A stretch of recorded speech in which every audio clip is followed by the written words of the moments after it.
నమస్కారం. నా పేరు కేతిరెడ్డి జగదీశ్వర్ రెడ్డి. తమిళనాడు తెలుగు యువశక్తి వ్యవస్థాపక అధ్యక్షుడిని, అంతేకాకుండా Telugu film producers council of Andhra Pradesh అధ్యక్షుడిని. ఈ జానీ మాస్టర్ వ్యవహారం అయితే ఏమి, అదేవిధంగా గతంలో ఇలాంటి ఆరోపణలు చాలా కూడా చలనచిత్ర పరిశ్రమలో అయితేమి, ఇతరత్ర ఈ ఐటీ రంగంలో అయితేమి, అదేవిధంగా బ్యాంక్ సెక్టార్లో అయితేమి జరుగుతున్నాయని చెప్తున్నారు. దీనికి ఏంటంటే, మారుతున్న సమాజాన్ని బట్టి ఇప్పుడు ఉన్న వ్యక్తులు ఆ రకంగా బిహేవ్ చేస్తున్నారు కాబట్టి ఆడవాళ్ళపై ఈ లైంగిక దాడులు ఎక్కువైనాయని చెప్పవచ్చు. దీనికి నేను కోరేది ఏంటంటే, రేవంత్ రెడ్డి గారిని ఒక విన్నపం చేస్తున్నాను.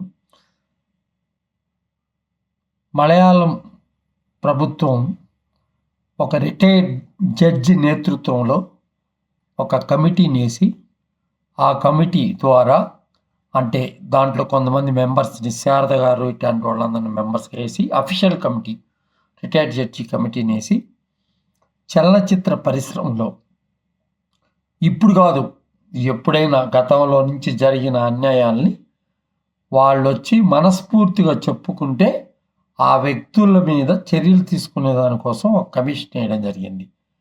అటువంటి కమిషన్ వేసి కొన్ని చట్టాలు చేసి, షూటింగ్ జరిగే స్పాట్లలో అయితేమి, అదేవిధంగా వర్క్ స్పాట్లు అయితేమి, ఇతరత్ర ఎక్కడ కూడా సీసీ కెమెరాలు కంపల్సరీ ఉండాలా అని చెప్పేసి రూల్స్ పెట్టాల్సినంత అవసరం అయితే ఉంది. సోషల్ మీడియా అయితేమి, ఇతరత్ర ఏదైతేమి, వీటి ప్రభావం ఎక్కువగా ఇప్పుడు యువత మీద ఉంది కాబట్టి వాళ్ళ ఆ విధంగా వాళ్ళ ఈ రకంగా కూడా ప్రవర్తిస్తున్నారని చెప్పవచ్చు. దీన్ని మనం అందరం కూడా, మానవ సమాజం అందరం కూడా ఖండించాల్సినంత అవసరం అయితే తప్పకుండా ఉంది. దీనికి పరిష్కార మార్గం అనేది కొంతమంది వ్యక్తులు చేసినంత మాత్రాన జరిగిపోయేది ఏముండదు. ప్రభుత్వాలు దీనికి తగిన విధమైన చట్టాలు అయితే ఏమి, ఇతరత్ర అన్నీ కూడా తీసుకురావాల్సినంత అవసరం ఉంటుంది.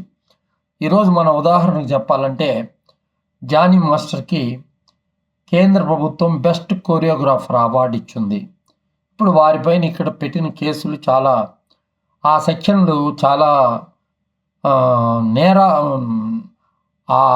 నేరం చాలా పెద్ద నేరం చేసిన సెక్షన్ల కింద పెట్టున్నారు. ఒక్కొక్క సెక్షను రేప్ అయితే ఏమి, ఇతరత్ర అదే అన్నీ కూడా, అన్ని సెక్షన్లు కూడా చాలా బలమైన సెక్షన్లు పెట్టున్నారు. కాబట్టి రేపు అతని ప్రతిభని గుర్తించి అక్కడ ఉన్న కేంద్ర ప్రభుత్వం ఒక అవార్డుని అనౌన్స్ చేసింది.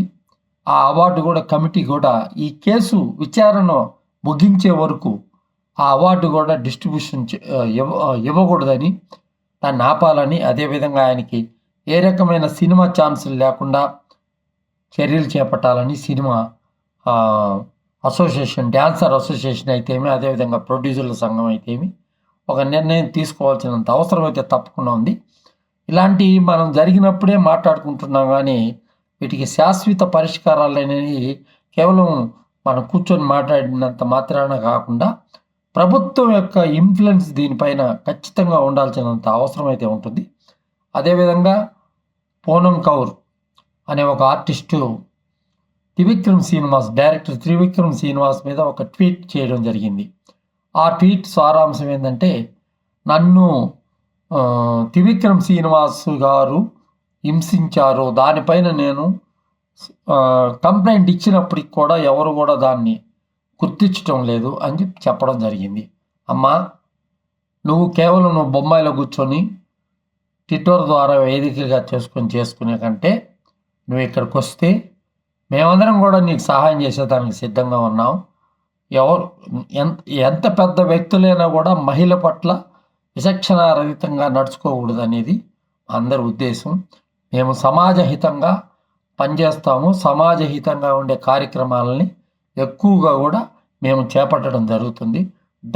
సినిమా వాళ్ళు డ్రగ్స్ అన్న కేసుని సుప్రీంకోర్టులో వేసి ఈరోజు దానికి ఒక నిర్దేశకత్వాలు, అదేవిధంగా రాష్ట్ర ప్రభుత్వం అప్రమత్తం అయ్యే విధంగా, రాష్ట్ర ప్రభుత్వాలు అయ్యే విధంగా సుప్రీంకోర్టు గైడ్ లైన్స్ కొన్ని రిలీజ్ చేసి, విధంగా సమాజహితంగా ఉన్న కార్యక్రమాల్లో మేము ఇన్వాల్వ్ అవుతుంటాం కాబట్టి నీకు ఎటువంటి ఆ రోజు శ్రీరెడ్డికి మేము రక్షణగా ఉండి శ్రీరెడ్డికి రక్షణగా ఉన్నా ఆ తర్వాత పవన్ కళ్యాణ్ గారిని పర్సనల్గా తిట్టిన కారణంగా ఆ వ్యవహారంలో మేము శ్రీరెడ్డితో ముగించాము. ఆ తర్వాత బిగ్ బాస్లో కూడా క్యాస్టింగ్ కౌచ్ గురించి అక్కడ క్యాస్టింగ్ కౌచ్ నేపథ్యంలో జరిగిన వ్యవహారం మీద కూడా స్టిల్లో కోర్టులో కేసేసి రన్ చేస్తున్నాము.